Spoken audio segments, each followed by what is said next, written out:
스웨덴의 교육 관련 단어 속에서 지금까지 세계에서의 삶의 모습과는 전혀 다른 타 분야와 연관되는 경험을 했습니다. 저는 단순한 그 현상을 외우려고 하기보다 왜 그 현상이 미국과 한국의 교육에서도 중요한가에 대해 고민했습니다. 감사에 대한 이해는 너무나 중요하지만 주의와 자신에 대한 학습이 전제되어야 합니다. 저는 이 아이덴티티라는 말이 단지 스웨덴이나 북유럽에서만 쓰이는 단어가 아니라고 봅니다.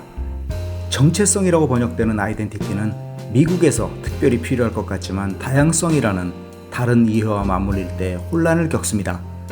다양성도 결국 정체성 등이 모인 그룹에 불과합니다. 그 최소 단위가 정체성이며 나에 대한 공부입니다. 북유럽에서는 성으로 정체성이 최초로 주어집니다.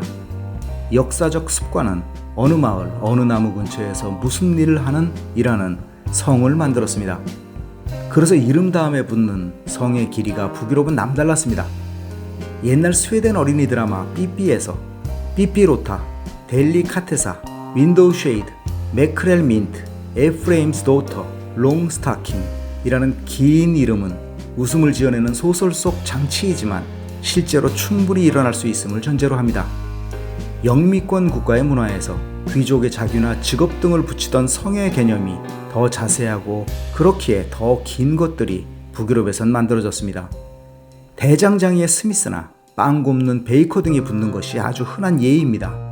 이런 성에 붙은 이름은 가족의 역사이고 아버지가 무슨 일을 하는 사람인지 또 어머니는 누구인지에 대해 이야기를 전합니다.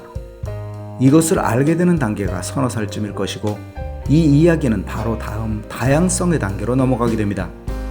우리는 부모의 이야기 전에 더 중요한 것이 있다는 걸 깨닫게 되는데 그것은 인간에 대한 것입니다. 이때는 두세 살쯤 걷고 먹고 말문이 터져 막 떠드는 너무나 사랑스러울 때입니다. 이 세상의 모든 것이 궁금하고 모든 걸 묻는 나이입니다. 사실 이 시기가 가장 핵심이며 자신의 정체성이 굳어지게 됩니다. 이 시기가 지나면 문화적 이해라는 생활 습관에 대한 이야기가 기다리고 있습니다. 저는 감히 정체성과 생활 습관의 두 단계만으로도 충분히 품격 있는 삶을 살 수 있다고 믿습니다. 사실 습관과 문화가 훨씬 더 중요한 일이지만 이것에 대한 수용을 위해 정체성을 알아야 한다고도 믿습니다. 정체성은 내가 무엇인가로부터 시작합니다. 누구인가가 아니고 무엇인가입니다. 다른 눈에 보이는 동물들 그리고 식물들을 보고 다가가고 대화를 지도할 때 그로부터 나는 다르다는 사실에 대한 답이 나옵니다. 인간이 다른 것들로부터 구별되는 무엇인가에 대한 답입니다. 그에 따르는 다른 것들에 대한 인간의 책임과 다른 생명에 대한 이해를 하게 됩니다. 그러면서 우리가 사는 땅, 국가의 개념, 도시의 개념에 대해서도 다가가게 되면서 비로소 우린 인간이며 누구의 자식, 사랑하는 공동체 안에 한 존재로 인식하게 됩니다. 이 정도 수준의 자기 정체성은 부모가 충분히 할 수 있는 일이지만 오히려 그 수준이 높을 때 문제가 일어납니다.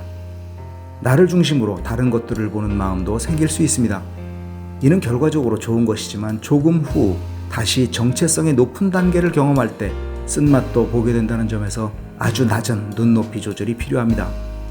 이런 눈높이 조절은 단순히 정체성이란 이야기 단계에서만의 문제는 아닙니다.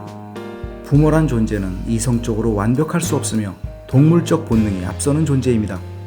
그렇기에 더 넓은 눈으로 자기 자식을 보기 힘이 듭니다. 또 만일 부모가 자기 정체성에 대한 확고한 의지가 없다면 이민자 출신으로 타국의 실정에 대한 왜곡이 있다면 이런 시간마저 낼 수 없다면 같은 무수한 난관들이 존재하게 됩니다. 북유럽에서 3살 정도에서 시작하는 유아원 개념의 타가소에선 이 점을 잘 알고 각자에 맞는 정체성에 대해 다시 가르쳐주곤 합니다. 주로 인간과 동물 그리고 사람들에 대한 얘기입니다. 노르디쿠스 루크였습니다.